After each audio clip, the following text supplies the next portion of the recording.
श्री कृष्ण तो स्वयं भगवान थे, तो फिर उनकी बनाई स्वर्णिम नगरी द्वारका आखिर क्यों और कैसे समुद्र की गहराई में समा गई?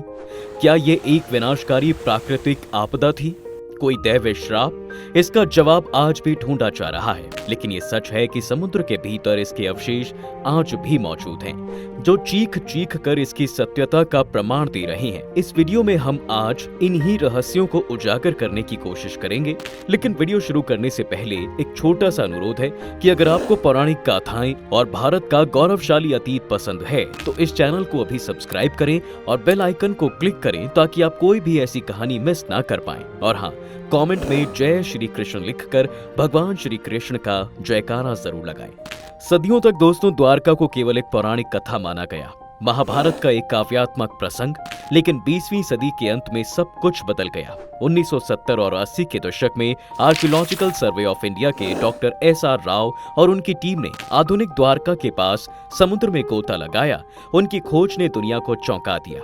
एक 560 मीटर लंबी प्राचीन दीवार जो शायद द्वारका की किलेबंदी का हिस्सा थी, साथ ही मिट्टी के बर्तन, औजार और संरचनाएं जो 1500 से 3000 ईसा पूर्व की थी।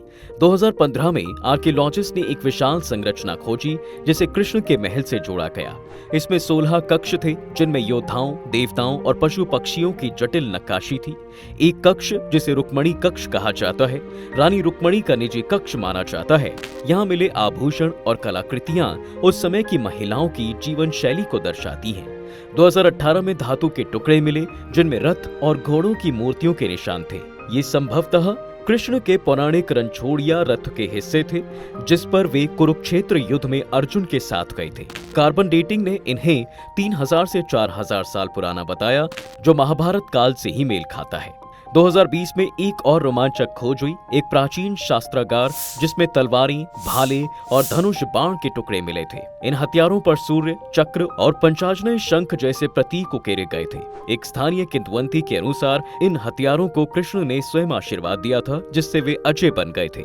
ये खोजें इस बात का प्रमाण है कि द्वारका कोई काल्पनिक शहर नहीं, बल्कि एक वास्तविक समुद्रस्थ नगरी थी। द्वारका के डूबने का कारण क्या था? वैज्ञानिकों के पास कई सिद्धांत हैं। कुछ का मानना है कि समुद्र के स्तर में वृद्धि ने नगरी को जलमग्न कर दिया, जैसा कि विश्व के कई तटीय शहरों के साथ हुआ।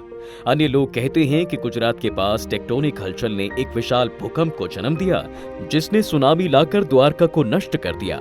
हाल की भूवैज्ञानिक खोजों ने इस क्षेत्र में फॉल्ट लाइनों की पुष्टि की है, लेकिन गांधारी के श्राप की सटीकता युद्ध के ठीक 36 साल बाद एक ऐसा रहस्य है जो विज्ञान को चुनौती देता है। एक और रोचक तथ्य, आर्कियोलॉजिस्ट को समुद्र तल पर एक प्राचीन जल निकासी प्रणाली के अवशेष मिले हैं, जो दर्शाता है कि द्वारका की इंजीनियरिंग कितनी उन्नत थी। कुछ विशेषज्ञों का मानना है दोस्तों कि नगरी का डूबना धीरे धीरे हो सकता है और यादवों ने इसे बचाने की कोशिश भी की होगी, लेकिन समुद्र की शक्ति के सामने वो बेबस थी। आज द्वारका की खोज का अभियान तेजी से चल रहा है।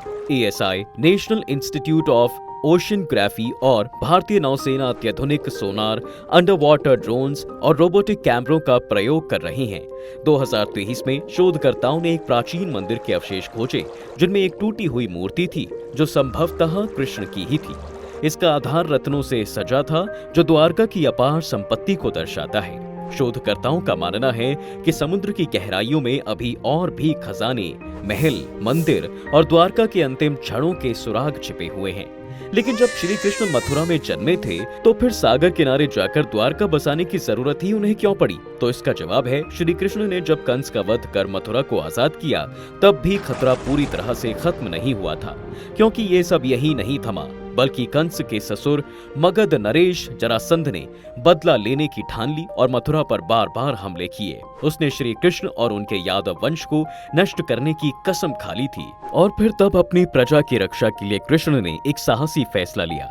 उन्होंने मथुरा छोड़ने और एक नई नगरी बसाने का संकल्प लिया, एक ऐसी नगरी जो समृद्धि, शांति और दिव्यता का प्रतीक हो। उनका गंतव्य था अरब सागर का चमकता तट, आधुनिक गुजरात का एक पवित्र क्षेत्र। इस स्थान को पहले कुश स्थली भी कहा जाता था, जिसका नाम राजा रैवत के यज्ञ से पड़ा था, लेकिन कृष्ण की दैव्य दृष्टि ने इसे द्वारका नाम दिया, जिसका अर्थ है कई द्वारों वाला शहर। ये नाम इसलिए रखा गया क्योंकि यह नगरी सिर्फ एक शहर नहीं थी, ये अपने आप में एक स्वर्ग का प्रतीक थी। पौराणिक कथाओं के अनुसार श्री कृष्ण ने समुद्र देवता वरुण को बुलाया और अपने पवित्र शंख 5 जने को फूंक कर समुद्र को पीछे हटने का आदेश दिया। उनके आदेश को समुद्र की लहरों ने मान लिया था और 12 योजन यानी लगभग 96 मील की विशाल भूमि प्रकट हुई थी। इस भूमि पर कृष्ण ने एक ऐसी नगरी की नींव रखी जो इतिहास में अमर हो गई। उन्होंने देवताओं के शिल्पकार विश्वकर्मा को बुलाया, जिन्होंने अपनी चमत्कारिक शक्तियों से द्वारका को साकार किया। जो बनाया गया वो इंसानों की कल्पना से बिल्कुल परे था। विश्वकर्मा ने 16,108 महल बनाए। प्रत्येक कृष्ण की रानियों के लिए हर एक सोने, चांदी और कीमती रत्नों से सजा हुआ। सूरज की किरणें इन महलों पर पड़ती थी तो पूरी नगरी चमक उठती थी और रात में ये महल ऐसे जगमगाते जैसे आकाश में तारे उतर आए हों, जिससे हवा में शानदार खुशबू फैलती रहती थी। दोनों ओर बगीचे थे जहां हर मौसम के फूल खिलते और रंग बिरंगे पक्षी चहचहाते थे। द्वारका की वास्तुकला भी अनोखी थी। नगरी को चारों ओर विशाल दीवारों और गहरी खाई ने घेर रखा था, जिसकी रक्षा यादव सेना करती थी। इन दीवारों में कई द्वार थे जिन पर सैनिक 24 घंटे तैनात रहा करते थे। कृष्ण के शासन में कोई भी शत्रु द्वारका पर हमला करने की हिम्मत नहीं जुटा पाया। लेकिन ये सिर्फ सुरक्षा की बात नहीं थी। द्वारका का हर कोना वैभव और सुंदरता का गवाह था।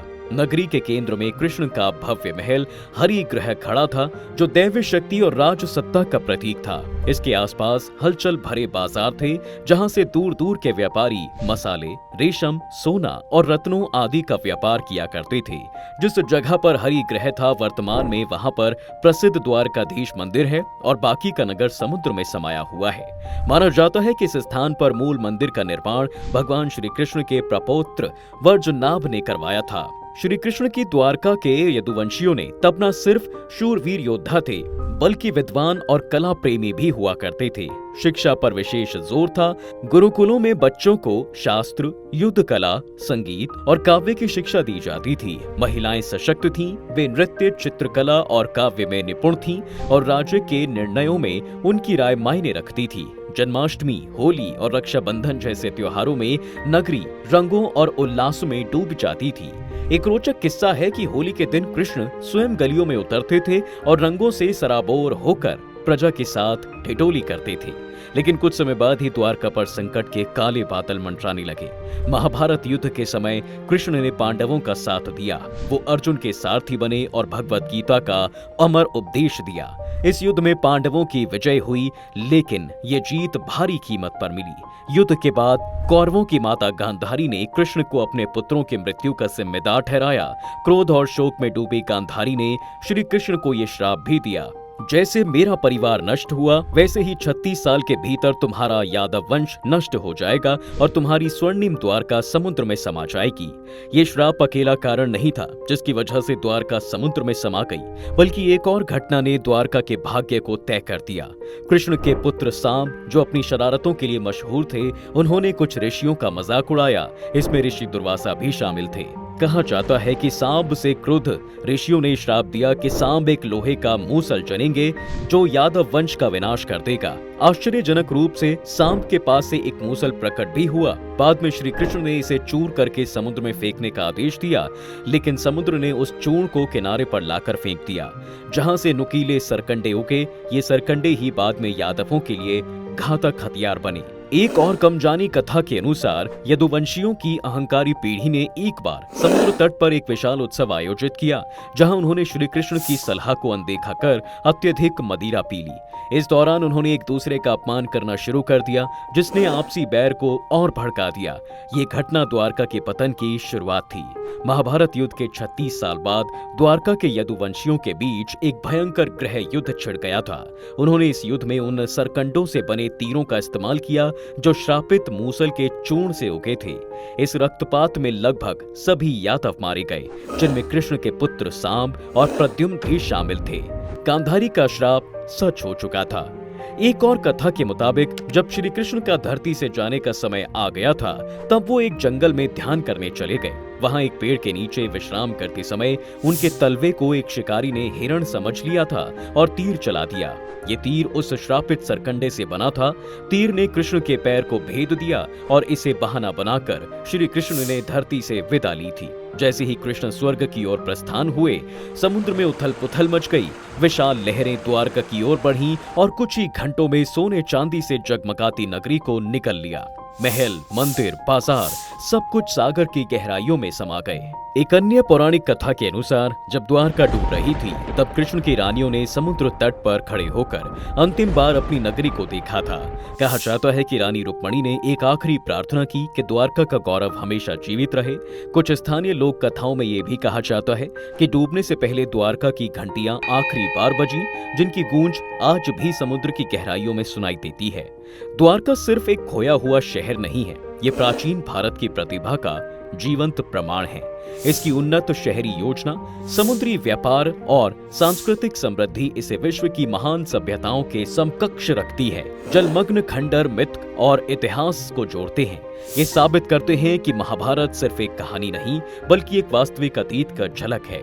द्वारका हमें अपने इतिहास को नए सिरे से देखने की चुनौती देती है। आध्यात्मिकता, विज्ञान और पुरातत्व को एक अनोखे तरीके से बुनती है।